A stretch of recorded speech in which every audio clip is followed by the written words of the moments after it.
Bienvenue à toutes et à tous pour cette seconde vidéo que j'ai nommée les Corona Cocoon en cette belle journée spécialement pour nous narguer. Voilà. Je vous rappelle que vous avez le droit d'aller vous promener autour de chez vous.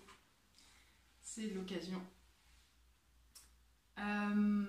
Donc, j'avais décidé d'utiliser un peu toute forme de support pour ces vidéos. Aujourd'hui, simplement, j'avais envie de vous parler du concept de l'impermanence, du fait que rien n'est immuable et que tout peut se modifier à chaque instant. Et c'est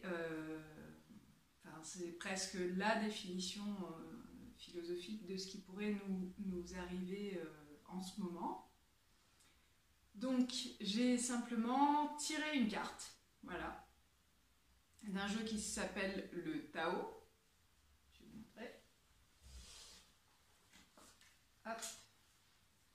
Le Tao, parce que le Tao, c'est par essence quand même une des philosophies qui parle très très bien de l'impermanence.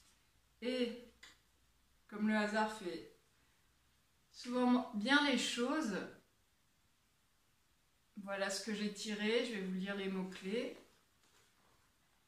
Alors la carte se nomme l'oppression, et les mots-clés sont restriction, épuisement, dépression, diminution des ressources, sentiment d'isolement, punition, and the best one, confinement. Voilà, j'adore le hasard, il fait toujours très très bien les choses. Donc simplement, je vais vous faire la lecture pour aujourd'hui. Si vous voulez être plus en contact avec comment ça peut vibrer, ce que vous pouvez ressentir à cette lecture, je vous invite à fermer les yeux, tout simplement. J'ai une ombre sur le visage, ça fait rien. La nature se développe selon des cycles d'expansion et de contraction. Et il en va de même dans la vie d'un être humain. Les périodes d'oppression peuvent être vécues comme un confinement dans une cellule obscure qui n'a ni porte ni fenêtre. Dans un moment pareil, il est particulièrement important de préserver sa lumière intérieure. C'est grâce à elle que l'on peut trouver la force de traverser les situations oppressantes sans se débattre inutilement de manière inefficace. Et c'est également avec l'aide de cette lumière que l'on évite de sombrer dans le désespoir et le sentiment d'impuissance. Les circonstances difficiles sont des moyens que la vie utilise pour nous faire passer d'un niveau de conscience à un autre. Bien que l'adversité puisse nous donner l'impression que la vie est contre nous, ce n'est pas le cas. L'existence, au contraire, n'est jamais hostile. Elle nous soumet à des restrictions qui peuvent, si nous sommes capables de les accepter et de composer avec, nous aider à renforcer les qualités intérieures dont nous avons besoin pour continuer à progresser et à nous épanouir. Pour évoluer et atteindre la maturité, nous devrons trouver la force et la détermination intérieure de continuer à grandir jusqu'à ce que nous puissions nous élever au-dessus de l'obscurité et des difficultés. Par ce processus, nous apprenons à avoir la souplesse nécessaire et à profiter des opportunités d'expansion lorsqu'elles se présentent. Quelles que soient les circonstances oppressantes auxquelles vous vous êtes confrontés maintenant, souvenez-vous que, caché au sein même de l'obscurité, il y a la lumière. Le pictogramme taoïste, connu en tant que symbole yin-yang, représente cette interaction intime de la lumière et de l'obscurité, de l'expansion et de la contraction, de l'activité et du repos, tous essentiels à la vie et à l'évolution.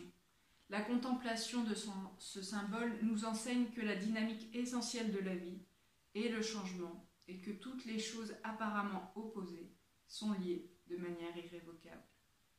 Chacune soutient l'autre et chacune se transforme en l'autre.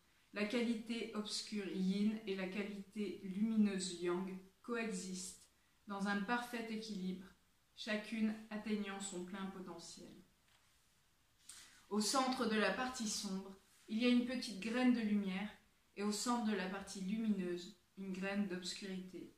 Ainsi enveloppés, l'un dans l'autre, le féminin noir réceptif, et le masculin blanc actif tourne en spirale du centre vers l'extérieur, pour former un cercle qui représente la perfection de l'ensemble.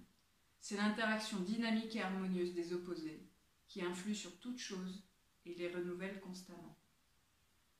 Chaque situation à laquelle vous êtes confronté au niveau relationnel ou professionnel, dans l'univers intérieur des sentiments ou le monde extérieur de la vie ordinaire, peut être abordée selon deux points de vue. L'un va dans le sens de la vie, l'autre s'y oppose. L'approche positive a une vision d'ensemble et ne... L'approche positive a une vision d'ensemble et ne dresse pas une frontière entre le bien et le mal, l'obscurité et la lumière. Le symbole yin-yang nous rappelle que toute obscurité a son aurore et que toute aurore porte en elle une graine d'obscurité. Comprendre réellement cela, pas uniquement de manière intellectuelle, mais au plus profond de notre être, est ce que l'on appelle la sagesse. À méditer ? Justement, je pense que demain, ce sera une méditation. Voilà. Sur ce,